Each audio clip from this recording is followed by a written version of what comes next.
Hello, let's talk about depth.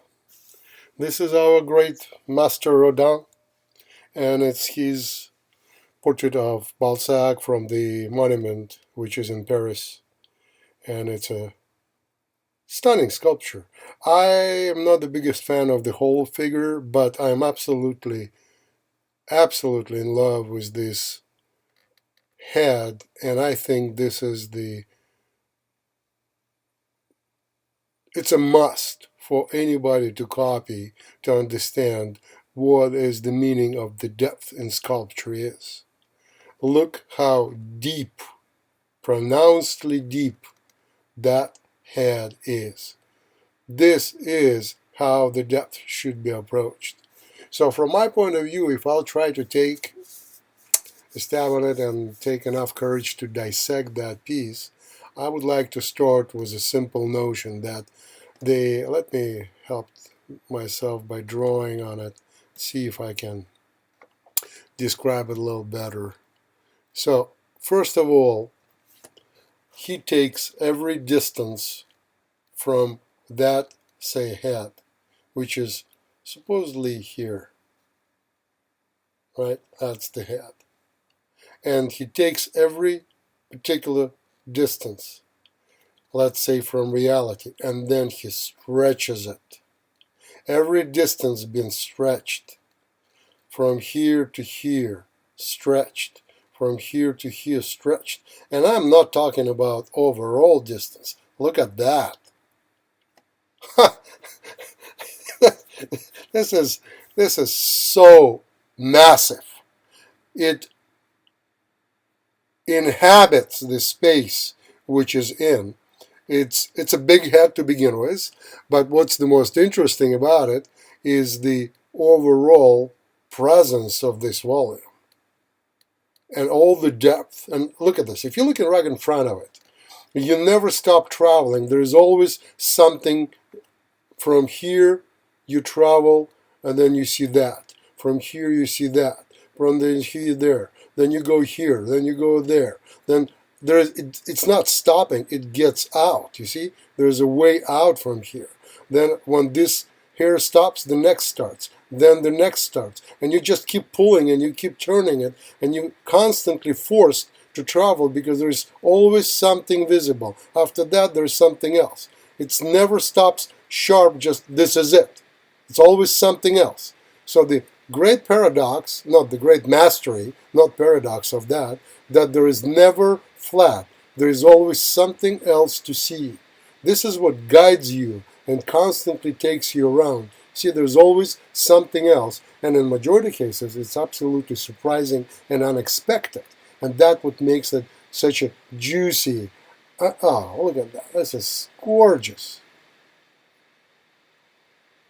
Oh, look how he invents the design of the hair, how he designs the whole hair to make that work as the spatial form in space. Look at this. It's an architecture. Look at that frieze hanging over the eyebrow, this eyebrows hanging over the eyes. Look at that. Look how protruded the depth again. If we take the pen, where's the pen? Come on. If we take the pen and we take this distance, look at that. That's definitely too far. Look how he pushes further that cheek and opens up the space behind the nose. Look at that area. I'm going to close it up and I'm going to zoom on it. Look at that. Look how deep that place is. This is actually a place for the bone, but he's definitely pushing it far away from the nose. So he's creating the space for the nose to hover in and above. And then we go into the eye and look at that distance. And then look at that eyebrow. Look at the size of this eye. How huge that is. and then the forehead. It's impossible. It's not true, but that works. It's extremely powerful and it's very spatial. And again, look at that profile and then look at this profile. There's nothing alike. Two different profiles. Nothing is expected from that kind of a hair to this. Beautiful design. What is this? Again, that's his back of the head. So when we look at it, we never lose the point. That is the point, and it's here, right here. Boom.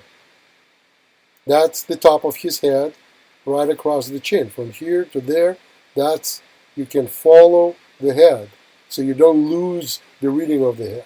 Another thing is interesting, because it's such a great tool, this three-dimensional approach, we can look inside and see how far actually the eyes are protruded inside of the space. Look at this. We're looking inside, we're looking at, that's kind of weird, but still, this is the depth of that hole, which is in here. So we're looking into that hole from inside. So we can look and see how deep those holes are. But what's interesting is with all the depth, if we zoom into that hole, it never ends with a sharp cut. It still has a flat bottom which reflects the light, so you can kind of have the light always inside of that very deep hole. The same thing goes for that. Look, there's no sharp cutting in there either. See, if we look at that, it's like a riverbed in a canyon. See that? Look, you can travel in, just like water been running and making itself a bed in the mountains. So again, there's no sharp cutting. It always allows the light to travel and not get trapped. But this pronunciation of depth and exaggeration, immense exaggeration, by basically taking that head as is and start stretching each possible depth further and further, creates that enormous head. Look at that. That's from the top. Look at that block. And what's even interesting, it's wider than deeper. It's a monumental, in all meanings of the words, head. In the approach to space, look at the depth of the eyes. In the approach of the designing space, there's nothing extra. It's very lean. There's no much detail, but there's no need for them. Everything exudes power, depth, and statement. That's a character. Ah, what a beautiful example of sculpture. Hello, my name is Simon Kogan. I have been a sculptor longer than I can remember. I have over 13 years of Russian academic training, MFA, and apprenticeship under my dear teacher Isaac Rodsky. I am very excited to share everything I have learned over the years with you in this course. Sculpting is creating a new form of life, not a copy of existing world. Sculpture is the witness to that experience. In the first week, you will learn how to see as a sculptor. You will draw, you will walk the line to learn what you see, and you will sculpt what you have learned. In week 2, I will introduce the box concept. This is the foundation for your freedom sculpting any figure in any space. This will be the road to understand and to succeed in sculpting not the surface, but the core of new reality. Week 3 will be all about anatomy, but not the anatomy you expect. You will learn about joints, mechanics of the joints, muscles, and their place in space. I will simplify the complex, vast anatomy to a concentrated minimum any sculptor will ever need. I will illustrate it in 2 and 3-dimensional form. Week 4 will be our victory room. You will be taking all the knowledge that you accumulated in these previous weeks, and you will sculpt the new world, seen and created by you.